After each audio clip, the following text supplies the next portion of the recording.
Hey guys, really quick. This is my last video that I recorded in my more open, cluttered space. This is my new recording space. I hope you like it. The audio is a little wonky in this video, so please forgive that for this week. And if you haven't already and you like my content, please remember to subscribe and enjoy the video. Well, in our day and age, it doesn't take too long for a tragedy to get politicized, so let's talk about it.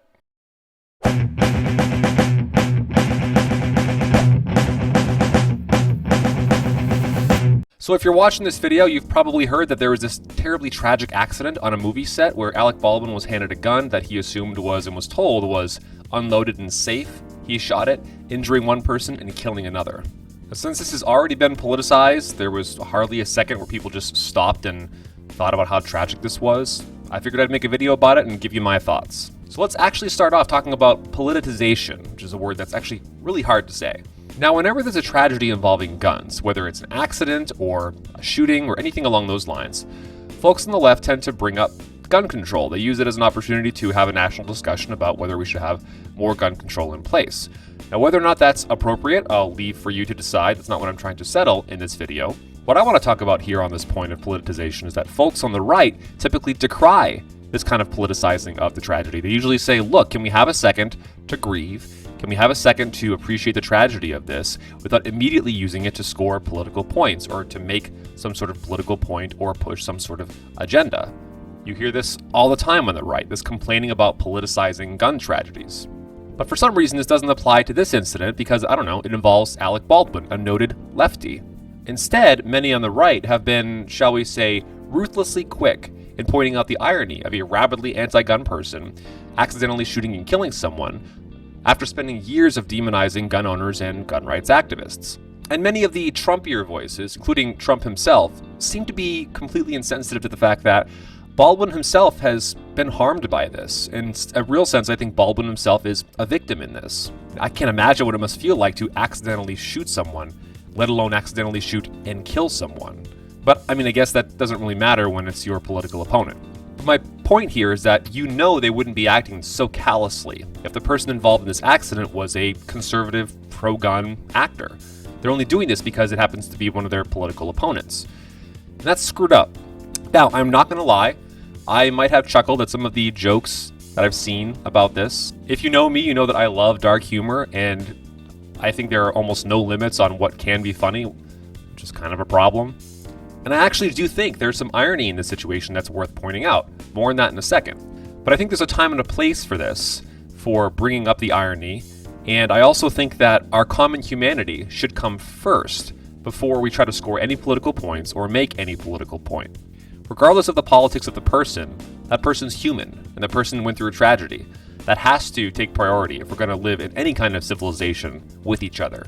Now, at the same time, I think it should be pointed out that if this were a conservative pro-gun advocate, I very much doubt that those on the left would pull punches when it comes to being personal about this and attacking this person. They would use this to score points about how there's this widespread toxic gun culture in the United States, and they would have little sympathy for someone who was in favor of guns who got involved in an accident like this. Remember all the Dick Cheney jokes? I remember. I mean, even Alec Baldwin himself would probably get in on the demonization if that had happened to someone besides Alec Baldwin, someone that Alec Baldwin opposed politically. So I think we all need to be reminded to keep our common humanity front and center and not to be, I don't know, sociopaths to people just because we strongly disagree with them or are opposed to them politically. Now back to the irony point. This is my second point. Is there actually an irony here, as some on the right have pointed out, of a rabidly anti-gun person accidentally shooting and killing someone? I actually think so. Now, you could argue that this is somehow evidence for the need for more gun control, but I don't think that actually works here. While not having real guns on set, even if they're blank firing guns, would obviously have prevented this, more on that in a second, it's clear that that wasn't really the issue here. This happened primarily because of a systematic failure to follow gun safety protocols. I'm not going to go into details here, but I'll include a link in the description box below about the various ways this crew violated industry standard gun safety protocols. In fact, I think Baldwin, the producer, more than Baldwin as the trigger puller, is more to blame here for all the corners he cut when it came to general gun safety on set. And for my part, I think a large part of the blame goes to whoever told Baldwin or sent the message that this was a safe gun, since that was the person designated to take care of gun safety on set. I mean, if you ask me, I think anyone who uses guns on set should be put through some kind of gun safety training and everyone should be involved in checking and clearing all these weapons, especially if they're going to be pointed at human beings, but that's just me. Now, this irony here doesn't show or prove that more gun control would be a bad idea, but it does speak to the hypocrisy of many people who talk a big game about public safety from guns and try to put forward laws and restrictions while learning nothing about guns and gun safety on an individual or personal level. Finally, there's the question of whether we should continue to use guns on movie sets. This incident has sparked a conversation about this. Does it make sense to have real guns, even if they're blank firing guns, on movie sets? Should we either use CG or post-processing effects, or find some clever prop that could stand in the place of real firearms? There's currently a petition going around in favor of this, and I've seen the sentiment in more than one place now that, any amount of risk is too much risk. To this suggestion, I'll say this. Among the dangerous things done on movie sets, the use of blank firing guns seems to be among the least dangerous. To my knowledge, there have been exactly 3 fatalities in all the years of using guns in movies, and this is the 3rd one. Compare this to the dozens of injuries and deaths that have resulted from far more dangerous stunts, death-defying stunts.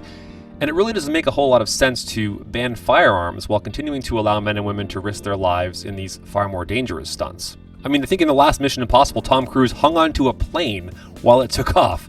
These kinds of death-defying stunts are pretty common in movies.